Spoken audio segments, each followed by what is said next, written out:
Now, this is a seminal paper published a few years ago which really transformed the attitudes of adult cancer specialists to involving palliative care, which showed not only was the quality of life of adults with advanced small cell lung cancer improved by initial engagement, and this is a randomized trial, but somewhat surprisingly, the survival also increased, and as a consequence, there's been an expansion, particularly in the States, of early involvement of palliative care services.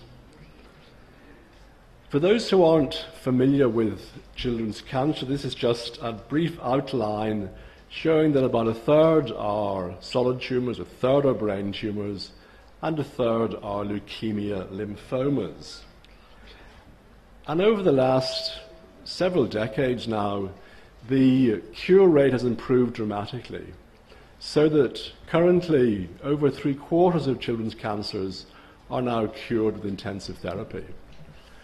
However, there remain a group of children, summarized in the next slide, where the prognosis remains poor, and those working in this field will be familiar with these groups of patients: advanced neuroblastoma, virtually all metastatic disease, and a number of brain tumours, where the cure rate remains low, and therefore these children will be represented in any practice involving palliative care services. Now, we've already heard some of the definitions in relation to palliative care, and I just focus on the last part of this sentence in terms of early assessment and treatment, covering a range of symptoms. And we're all well aware of the complexity of symptoms in children who present with cancer. Physical symptoms, emotional symptoms, the whole complexity of family dynamics. And these are all issues which should be dealt with by an experienced pediatric oncology team. These are large teams nowadays with multiple specialty inputs. And therefore, it's often a bit presumptuous to present to a developed children's cancer team claiming that only a PAL care service can provide this kind of holistic care. However, many teams are not in a situation that has access to all this expertise. And just to go to the International Children's Palliative Care Network Charter, I've highlighted that they emphasize that palliative care, or palliative, in my view, palliative philosophy of care, should begin at the time of diagnosis and continue alongside any curative therapies. Now, that clearly doesn't happen, and this is just some data, reasonably recent data from the States, and if you look at, these are children referred to a palliative care service from all different disciplines, and you can see in relation to are referred for end-of-life care or support in end-of-life care, but very few are referred early on in the trajectory of the disease. So in terms of who should deliver this sort of philosophy of intervention, and the answer is it has to be a team approach. It has to be a combination of the oncology team, a hospital-based PAL care service, if there is one, and a hospice and community team, if there is one. And this will vary on the nature of the local structure of services. There may not be a hospice locally. There may be a very small palliative care service. Or there may be quite a developed integrated team. And one of the barriers, there's quite a lot written about barriers in relation to adult cancer, but not quite so much in relation to children's cancer. This is just one study from just a couple of years ago in pediatric practice. And this emphasized lack of time. We all know that speaking to families and older children does take time. These are complex subjects which have to be dealt with sensitively, and that takes a lot of time. There may be access to support services. Importantly, there's clinician discomfort with palliative care conversations. And this emphasizes the need for training. The most important thing, in my view, in terms of spreading the philosophy of pediatric palliative care is educating trainee pediatricians and pediatric nurses and allied health staff early on in their educational career, because that's the only way to familiarize people with the philosophy of pediatric palliative care. There's also misconceptions about the nature of pal care, that it's not just terminal care, it's not just end-of-life care. Certainly a large proportion of it is, and many would argue maybe the most interesting part of it is end-of-life care, but it stretches well beyond that narrow time frame. In terms of why firm or teams do involve palliative care, and this is taken from some data from the States. This is the Quality of Life Pal Care team at St. Jude. And it's interesting how many are referred for care coordination. And certainly our experience in Queensland with the development of the Paediatric Pal Care Service was that, particularly outside cancer care, there was a big demand for involving Pal Care Service because they were able to take the time to look more holistically at the care of the child and the family and recruit the various specialist services. Whereas the very narrow focus of a subspecialty team often found that quite a challenge. There's also the individual clinician's approach, and I was amused by this little button saying failure is not an option when you're a hematologist. And you could say when you're an oncologist or when you're a pediatric oncologist, the same approach applies. People are reluctant to accept that they're not able to cure everybody, and therefore misconceptions around what palliative care offers is a big barrier. There's some quite interesting published data in adults looking at this difference, and this is from a study from Duke University. And it's quite striking. If you look at, and this is adult, this is hematologists versus oncologists. A third of hematologists would never even consider involving a palliative care physician. And in terms of the other aspects, again, in terms of the number of patients referred, there seems to be a striking difference between hematologists and oncologists. And I think if you took bone marrow transplant specialists in particular, you might find it's even fewer. And again, this study looked at some of the barriers. Emphasis of treatment goals differ. This conception that palliative care specialists are incapable of understanding oncology goals, and oncologists are incapable of understanding pal care goals, that leads to this chasm between the two. There's a feeling of loss of control. Specialists, particularly in pediatrics, who've spent often years involved with the child and family, are very loath to feel that they're losing control over the care of that child and family. A perception of insufficient knowledge, adverse experiences previously.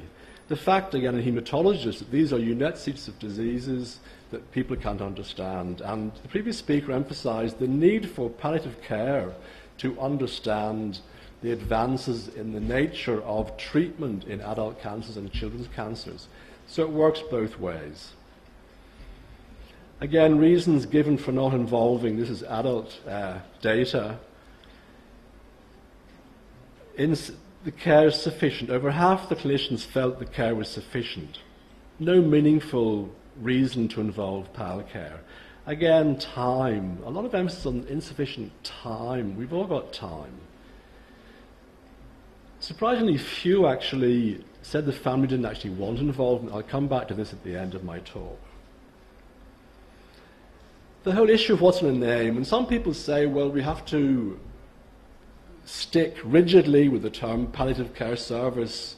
We know what it means, but the public don't know what it means. And I sometimes think that pal care specialists are a little bit too dogmatic about this need. There are other names used, symptom care team, support care team, quality of life service, Again, this is felt to be a sort of cop-out by PAL Care Services, saying we don't want to change the name, it's up to the public to understand us, it's up to the other physicians to understand us.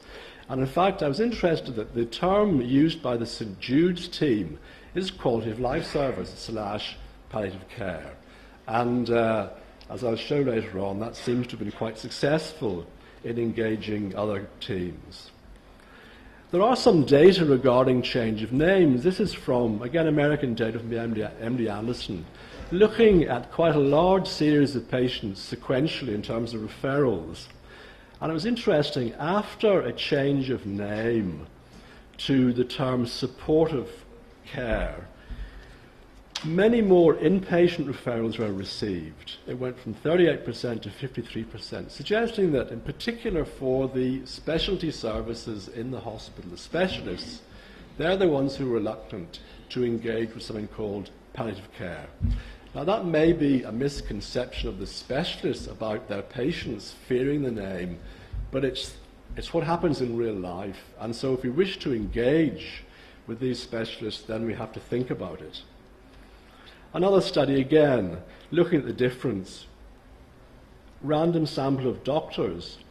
Many more, almost twice, would be prepared to involve a PAL care service with new patients if the supportive care aspect was formed in the title and it was made clear that this was supportive care, but it involved a team that also delivered end-of-life or palliative care. The situation in the UK in terms of time to referral is just highlighted in this review, which shows that for leukemia, the median time to referral, so that's 1.5 years, lymphoma, again, almost 1.5 years, brain, well, these are days. So you can see for most children's cancers, the time to referral is very long, involvement is very late.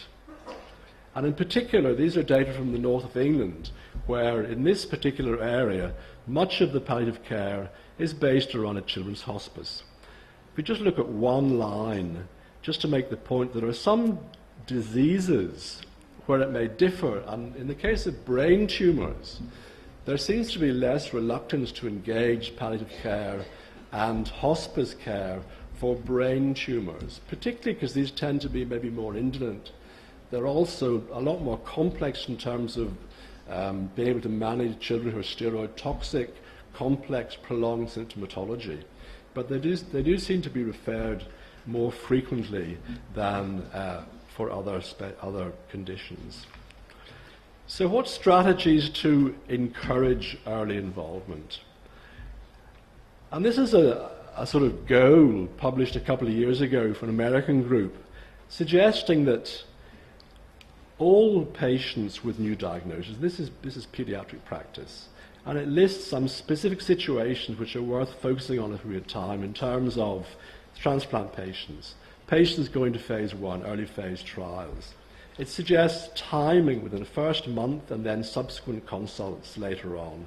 And then it outlines the content of the consultation. I found this quite a useful outline when thinking about how one might interact with the other services. I think it's important again to look at the perceived usefulness, because if you're sort of selling a service initially, you have to understand people's perception.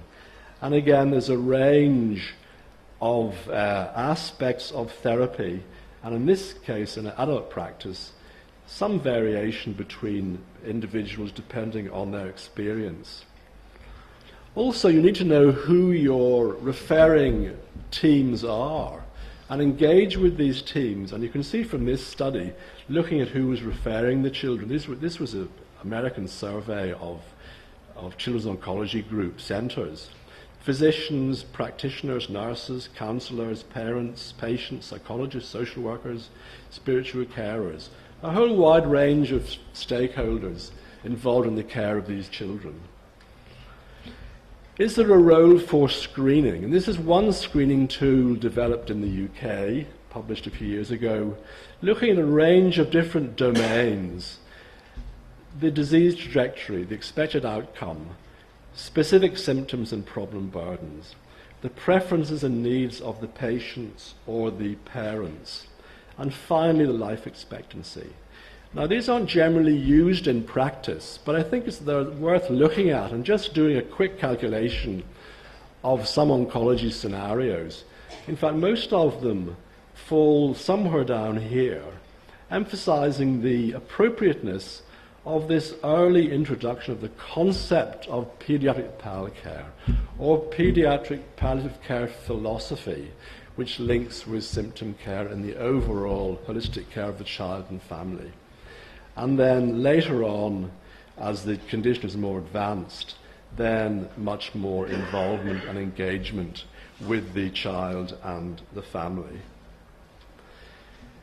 The impact of a proactive new service. I think nothing is better than a service which is engaging and goes out looking for involvement. And these are data from the St. Jude service. The other thing is patience. This is data from 2007 to 2014. So that's 7 or 8 years of practice with a steady increase in activity. And alongside with this increase in activity, there was a decrease in the time to referral. So this line just shows the percent of patients who were initially referred more than a year after diagnosis. This is in cancer patients, compared with those who were referred within the first month. So a steady increase in these early referrals and a relative decrease in the late referrals, which is what you'd be looking for in this practice. In our service in Queensland, I'll just run through very briefly, we have worked towards an integrated link between the hospital-based services and those outside that services, and serving a large patient population in the region. And the hospital team has a number of disciplines involved, as does the newly created hospice team, and then the community teams, and all working together to involve appropriate support for these children and their families. The way that integration is achieved is by every child initially referred to the cancer service is discussed in a number of different fora. The planning team looking at just treatment planning is attended by PALCare members. The psychosocial MDT again has PALCare members there, and the weekly Grand Round Review has PALCare members. So they're aware of all the patients. And then the hospice attends a weekly meeting with the PALCare team. So we're again aware of what patients there are and how we might be able to be involved. And the hospice team has only been in place for the last 12 months in Queensland, Hummingbird House Hospice. Leanne, who's here, was very much involved from the PALCare service in the creation of this facility, which is a new component of this three-pronged approach to children with cancer. These are just some slides showing this recently opened hospice and the sort of facilities we have. So we have the opportunity to offer the families care in hospital, at home, or in a hospice. And this can be for respite care within a few weeks of being diagnosed, if appropriate, or during therapy, or end-of-life care. Where a child dies varies, and it's interesting to look at this last year data from the UK. There's been an increase in the number of hospital deaths. I'm not quite sure why that is. There's been a sort of steady rise in hospice deaths, which has sort of stabilized. And again, a drop-off of home deaths. Just to end, I mentioned this issue of what the families want. This was a study published just earlier this year in JAMA Oncology, which was asking children and their parents about approaches to PALCare referral early on. And if you look at the child and the parent dyads, very few are actively opposed to early involvement with PALCare teams. Very few felt this had an adverse effect on relationships with oncologists. Very few children, rather more parents, were concerned about a loss of hope if the team was involved early on. And virtually none felt this interfered with cancer therapy. And look how many of the children felt, when they understood what PALCare offered in terms of symptom care, how many of them felt it would have been helpful early on in the child's care. So in conclusion, I think we've a long way to go, even in the most developed cancer care services, to provide the sort of ideal link between the services. But I think we're getting there, actually. So